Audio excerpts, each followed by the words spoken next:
Est-ce que vous savez vraiment comment les banques utilisent votre argent? Si vous pensiez que l'argent que vous déposez en banque reste gentiment à vous attendre dans un coffre-fort, permettez-moi de vous dire que vous êtes complètement à côté de la plaque. En réalité, dès que vous faites un dépôt, votre argent part en voyage. Il est prêté, investi et utilisé pour des transactions bien plus complexes que ce que vous imaginez. Et c'est ce qu'on va voir tout de suite dans cette vidéo. Comment les banques utilisent votre argent? En fait, une fois que vous avez déposé votre argent en banque, il ne reste pas simplement là, bien sagement dans un coffre-fort.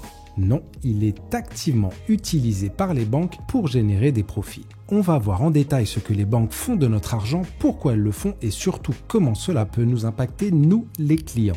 Alors si vous êtes curieux de savoir ce qui se passe vraiment avec votre argent, une fois que vous l'avez déposé, restez bien avec moi jusqu'à la fin de cette vidéo. Pour comprendre ce que fait la banque avec notre argent, il faut d'abord saisir comment elle fonctionne. Une banque est avant tout une entreprise commerciale qui cherche à faire du profit. Donc pour bien comprendre comment les banques fonctionnent, il faut parler de dépôt à vue. En France, en 2024, les dépôts à vue des ménages s'élèvent à environ 550 milliards d'euros. C'est une somme énorme, mais vous vous demandez peut-être ce qu'on entend par dépôt à vue. En fait, c'est assez simple. Un dépôt à vue, c'est un dépôt d'argent, rémunéré ou non, que vous pouvez retirer partiellement ou totalement à tout moment. Il s'agit donc principalement des fonds sur les comptes courants par opposition au dépôt à terme où l'argent est bloqué jusqu'à une date d'échéance fixée. Autrement dit, l'argent que vous laissez disponible sur votre compte courant ne dort pas vraiment. Il est prêt à être mobilisé par les banques pour des prêts, des investissements ou même des opérations financières qui génèrent du profit pour elles. En d'autres termes,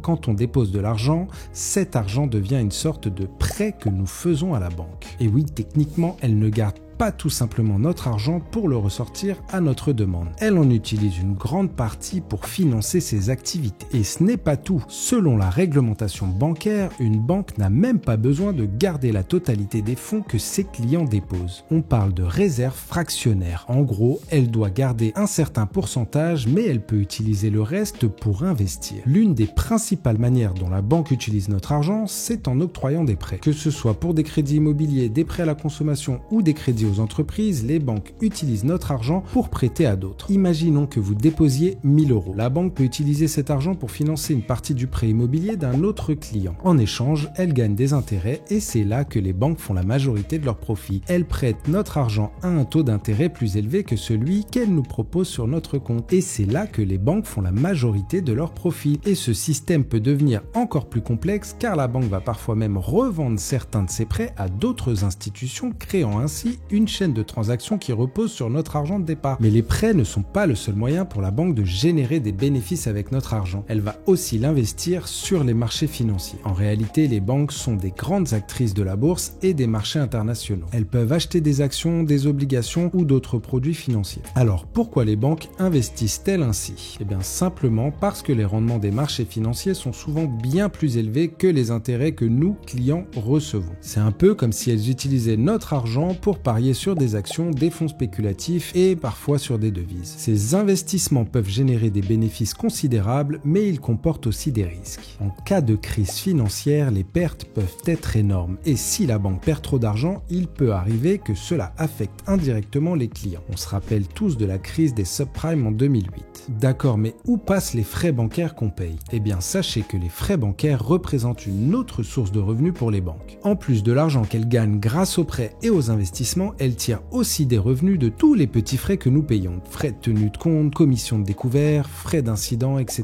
etc. Chaque année, les frais bancaires ont représenté des milliards d'euros de revenus pour les banques françaises. Ce sont des profits assurés, car ils dépendent directement des services qu'on utilise et ne sont pas soumis aux fluctuations des marchés comme les investissements financiers. Alors pourquoi devrait-on s'en préoccuper? Pour la majorité des gens, tant qu'ils peuvent retirer leur argent sans problème, tout va bien. Mais la réalité est que ce modèle bancaire repose sur une certaine stabilité économique. En cas de crise, il peut arriver que les banques se retrouvent en difficulté. Si les investissements de la banque se soldent par des pertes importantes, elle pourrait même avoir du mal à honorer ses engagements. Heureusement, en France, les dépôts sont protégés par le Fonds de garantie des dépôts et de résolution, à hauteur de 100 000 euros par déposant et par établissement bancaire. Mais au-delà de ce montant, c'est une autre histoire. Les crises financières sont donc un risque et il est donc bon d'avoir en tête que nos dépôts ne sont pas aussi sécurisés qu'on pourrait le penser. dépenser. Si vous avez de l'épargne à la banque, il est essentiel de réfléchir à son placement. Garder tout sur un compte courant ou un livret A qui rapporte peu n'est pas toujours la meilleure option. Beaucoup d'autres produits comme les assurances vie ou les investissements en bourse peuvent offrir de meilleurs rendements même s'ils comportent aussi des risques. En comprenant ce que la banque fait avec notre argent, on peut mieux décider où placer notre épargne. Ça signifie pas que les banques sont mauvaises ou qu'il faut leur tourner le dos, mais qu'il est utile d'être conscient de la réalité pour mieux gérer votre argent. Alors la prochaine fois que vous déposez de l'argent en banque, vous saurez que ce n'est pas seulement un dépôt passif. Votre argent est mis en circulation dans un système financier souvent pour faire plus d'argent. En fin de compte, c'est vous qui décidez où et comment placer vos économies pour maximiser leur sécurité et leur rendement. Si vous avez appris quelque chose aujourd'hui, pensez à vous abonner et à activer la cloche pour ne rien rater des prochaines vidéos. N'hésitez pas à partager cette vidéo avec vos amis pour que eux aussi comprennent ce que les banques font avec leur argent. Et dites-moi en commentaire si vous le saviez déjà ou si cela vous surprend. Merci d'avoir regardé, c'était Loïc Madani, ciao.